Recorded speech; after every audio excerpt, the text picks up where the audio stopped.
বিষ্ণু ঈসা ইসলামের কাছে এক সাহাবী এসে বলল, ইয়া রাসূলুল্লাহ আ'তিনি শাইআন, আপনি আমাকে কিছু দান করেন, আমার কিছুই নাই। বিষ্ণু বললেন, তোমার কিছু নাই? সাহাবী বললেন, ইয়া রাসূলুল্লাহ ঘরে আমার শুধু দুইটি জিনিস আছে। কয়টা? চিল্লায় বলেন, কয়টা? এক হচ্ছে একটা জামা, দুই হচ্ছে পানি খাওয়ার একটা জগ। বিষ্ণু বললেন, এই দুইটাই নিয়ে আস। বিশ্বনবীর কথা শুনে ওই সাহাবী ঘর থেকে জামা নিয়ে আসলেন, পানি খাওয়ার জগ নিয়ে আসলেন। বিশ্বনবী সাল্লাল্লাহু আলাইহি ওয়াসাল্লাম ওনার মোবারক হাত দিয়ে এক হাতে জামা ধরে আরেক হাতে পানির জগটা ধরে সাহাবীদের দিকে উদ্দেশ্য করে বললেন, মাইয়াশতারি হাদাইন, এই দুইটা জিনিস কেনার মতো কে কে আছে দেখি? কয়েকজন হাত তুললো। বিশ্বনবী বললেন, কত দিয়ে কিনবা? এক সাহাবী বলে, ইন্নী আশতারিহিমা বিদিরহাম, ও নবী যদিও এগুলো আমার দরকার নাই, কিন্তু আপনি যেহেতু নিলামে ডাক তুলেছেন, ইয়া রাসূলুল্লাহ ইয়া হাবিবাল্লাহ, আপনার সম্মানে আমি 1 দিরহাম দিয়ে দুইটা জিনিস কিনে নেব। 1 দিরহাম, একটা জামা, একটা পানি খাওয়ার জগ, দাম কত? 1 দিরহাম।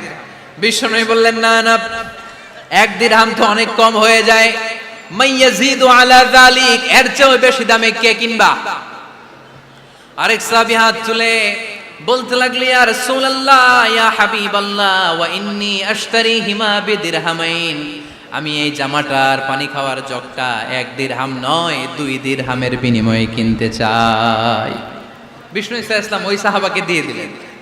দিয়ে 2 দিরহাম নিয়ে যে লোকটা ভিক্ষা করতে এসেছিল তার হাতে 2 দিরহাম দিয়ে বললেন, যাও 1 দিরহাম দিয়ে ঘরে খাবার কিনে দিয়ে আসো, আরেক দিরহাম দিয়ে একটা কুঠার কিনে নিয়ে আসো।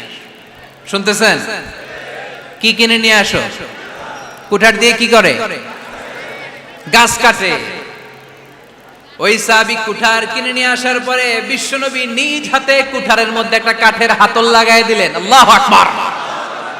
হাতল ছাড়া কুঠার ইউজ করা যাবে? বিশ্বনবী নিজ হাতে ওই কুঠারের ভেতরে একটা হাতল লাগাই দিলেন আর বললেন, লা উরিদু আন আরাকা 15 আইয়াম, এই কুঠার নিয়ে জঙ্গলে যাও, গায়ে অনেক শক্তি আছে, কাঠ কাটো, এই কাঠ কেটে বাজারে বিক্রি করো, সামনের 15 দিন যেন আমি আমার চোখের সামনে তোমার না দেখি। বিশ্বনবীর পরামর্শ অনুযায়ী কুঠার নিয়ে ওই সাহাবী জঙ্গলে চলে গেলেন। কাঠ কেটে বাজারে বিক্রি করতে করতে 15 দিন পরে 10 দিরহাম নিয়ে বিশ্বনবীর দরবারে হাজির হয়ে গেলেন। 10 দিরহাম নিয়ে বিশ্বনবীর কাছে হাজির হয়ে গেলেন। সাহাবী এসে বলল, ইয়া রাসূলুল্লাহ এখন আর আমার ভিক্ষা করা লাগে না, আমার গায়ে অনেক শক্তি আল্লাহ দিয়েছে, আই এম ভেরি এনার্জেটিক, আপনার দেয়া বরকতের কুঠার দিয়ে আমি কাঠ কেটে কেটে স্বাবলম্বী হতে শুরু করেছি। সুবহানাল্লাহ পড়েন। আমি এখন 10 দিরহামের মালিক। বিশ্বনবী বললেন, লা আইয়াহতাতিবা আহাদুকুম হুজমাতান আলা যাহরিহি খায়রুম মিন আইয়াসআলা শাইআন ফায়ু'তিয়াহু আও ইয়ামনাহু, যাদের গায়ে শক্তি আছে তারা ভিক্ষা না করে কাঠ কেটে পিঠে সেই বোঝা নিয়ে বাজারে বিক্রি করা অনেক ভালো, কারণ কারো কাছে যদি তুমি হাত পাতো সে দিতেও পারে নাও দিতে পারে, আর কষ্ট করলে কষ্ট কোনোদিন বৃথা যায় না। চিল্লায় বলেন ঠিক কিনা? বিষ্ণু ঈসা ইসলামের অনুপ্রেরণায় এই সাহাবা অল্প কিছুদিনের ব্যবধানে স্বাবলম্বী হয়ে গেলেন। What is the moral of the story?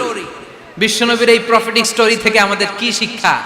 Lesson number 1, বিশ্বনবী চাইলেই ওই 2 দিরহাম দিয়ে বলতে পারতো, যাও খাবার দাবার কিনে ফ্যামিলিতে দিয়ে আসো। সে ওই 2 দিরহাম নিয়ে খাবার দাবার কিনে ফ্যামিলিকে খাইয়ে রাত্রে আবার ভিক্ষায় নামতো। কথা কন, রাত্রে কি করতো? ভিক্ষায় নামতো। বিষ্ণু ঈসা ইসলাম তাকে কাজ করে খাওয়ার জন্য উৎসাহ দিলেন। পাশাপাশি বিষ্ণু ঈসা ইসলাম পার্মানেন্ট সলিউশন দিলেন।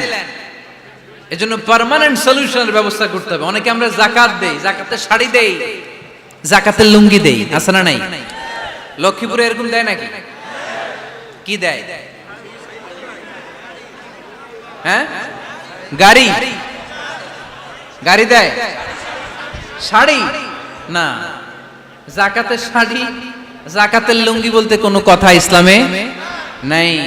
এগুলো খুব কম দামি শাড়ি, যাদেরকে এগুলো দেয়া হয় তাদেরকে অপমান করা হয়, ঠিক কিনা? আল্লাহ বলেছেন, ওয়ালাকাদ কাররামনা বানি আদম, I have dignified the status of the sons of Adam, আমি আদমের সব সন্তানদেরকে সম্মানিত করেছি। সুবহানাল্লাহ পড়েন। আপনাদের চেয়ে সম্মানিত কেউ আছে? মানুষের চেয়ে সম্মানিত গোটা বিশ্বে আর কোনো মাখলুকাত আছে নাই। এজন্য যাকাতের শাড়ি দেয়া যাবে না, যাকাতের লুঙ্গি দেয়া যাবে না। যাকাতের শাড়ি আপনারা দেখছেন, এটারে একবার ধোয়ার পরে দ্বিতীয়বার পরা যায় না। মশারি কি পাতলা, এর চেয়েও পাতলা। এই জন্য যাকাতের শাড়ি, যাকাতের লুঙ্গি বলতে ইসলামে কোনো পরিভাষা নাই। আপনাকে স্বাবলম্বী করে দেওয়ার চেষ্টা করতে হবে। যারা লক্ষ্মীপুর জেলায় বিজনেস ম্যাগনেট আছেন, তারা একসাথে হয়ে একটা স্ট্রং যাকাত ম্যানেজমেন্ট প্ল্যাটফর্ম করতে পারেন, যেখান থেকে আপনারা বিভিন্ন থানায়, বিভিন্ন গ্রামে বাছাই করে করে কিছু ভাইদেরকে যাকাত দিতে পারেন স্বাবলম্বী করার উদ্দেশ্যে। যেই ফ্যামিলিকে আছে, কি নাম এটার, পল্লী উন্নয়ন ক্লাব, মাশাআল্লাহ, যাকাত ফান্ড দিয়ে বিদেশে লোক পাঠায়। এর চেয়ে সুন্দর পদ্ধতিতে যাকাত বিতরণ আর হতে পারে? যেই লোকটাকে, যেই ছেলেটাকে বিদেশে পাঠানো হয়েছে, ওই ফ্যামিলিটা আর কোনোদিন যাকাতের শাড়ি নেওয়ার জন্য লাইনে দাঁড়াবে? যেই ছেলেটাকে ওনারা অস্ট্রেলিয়ান গাভী কিনে দিছে, দুধ বিক্রি করে যেই ফ্যামিলিটা স্বাবলম্বী হতে শুরু করেছে, তারা আর কোনোদিন যাকাতের লাইনে যেয়ে দাঁড়াবে না। এজন্য যাকাত দিতে হবে স্বাবলম্বী করার জন্য। ইসলাম আমাদেরকে এটাই শিখিয়েছে, কাজ করে খেতে হবে। কাজে লজ্জা নেই, লজ্জা হচ্ছে অলসতায়। লজ্জা কিসে? আজকের আলোচনা থেকে এটা মুখস্থ করে নিতে হবে, কাজে লজ্জা নেই।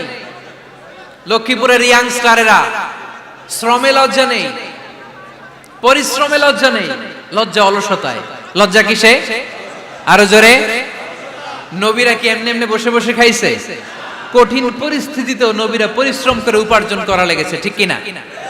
সাইয়েদনা মারিয়াম আলাইহিস সালাম, যার নামে আল্লাহ তাআলা কোরআনে একটা সূরা দিলেন, উনি পৃথিবীতে এমন একজন মহিয়সী নারী, যেই নারীর গর্ভে, যেই নারীর পেটের ভেতরে স্বামীর স্পর্শ ছাড়া সন্তান দিয়েছে কে? সাইয়েদনা ঈসা আলাইহিস সালাম পেটে আসলেন। মারিয়াম আলাইহিস সালাম লজ্জা পেলেন। হায় হায়, কেমন করে এলাকাবাসীদের কাছে আমি আমার মুখ দেখাবো? বিয়ে করি নাই, স্বামী নাই, বিয়ে হয় নাই, স্বামী নাই, কিন্তু পেটে সন্তান চলে এসেছে। হায় হায়, এলাকায় কেমনে মুখ দেখাবো? লজ্জায় পড়ে মারিয়াম আলাইহিস সালাম এলাকা থেকে চলে গেলেন। কি অবাক করা কাণ্ড! বাচ্চা ভূমিষ্ঠ হওয়ার জন্য, বড় হওয়ার জন্য 6 মাস 7 মাস লাগে নাই, পেটে বাচ্চা আসার সাথে সাথে বাচ্চাটারে বড় করে দিয়েছে কে? সাইয়েদাতুনা মারিয়াম আলাইহিস সালাম এবার বসে পড়লেন, বুঝতে আরম্ভ করলেন প্রেগন্যান্সির পেইন উঠেছে। হঠাৎ করে পেট থেকে বাচ্চা ভূমিষ্ঠ হয়ে যাওয়ার পরে উনি কাঁপতে আরম্ভ করলেন। ক্ষুধার চোটে খাবার কিছু নাই, সামনে ঝর্ণা, উপরে একটা খেজুর গাছ। সাইয়েদনা ঈসা আলাইহিস সালামকে কোলে নিয়ে মারিয়াম আলাইহিস সালাম মনে মনে ভাবে, হায় রে, কেউ যদি একটু খেজুর পেড়ে দিত, এই ক্ষুধার মুহূর্তে আমি খেজুর খেয়ে পেটের ক্ষুধা নিবারণ করতাম।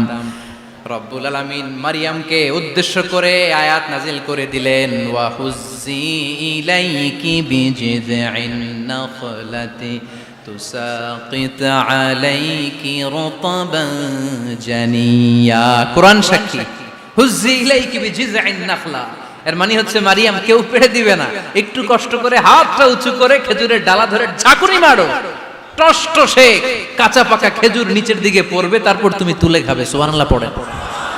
আল্লাহ চাইলে অটোমেটিক্যালি কারামাত হিসেবে খেজুরগুলো নিচে ফেলতে পারতেন না? কথা কোন? খেজুরগুলো অটোমেটিক্যালি নিচের দিকে পড়ছে? পড়ে নাই। আল্লাহ শিক্ষা দিয়েছে, যেই পরিস্থিতিতে থাকো না কেন, তোমাকে শ্রম ব্যয় করে, কষ্ট করে তোমার উপার্জন করতে হবে, রিজিকের বন্দোবস্ত করতে হবে। চিল্লায় বলেন ঠিক কিনা?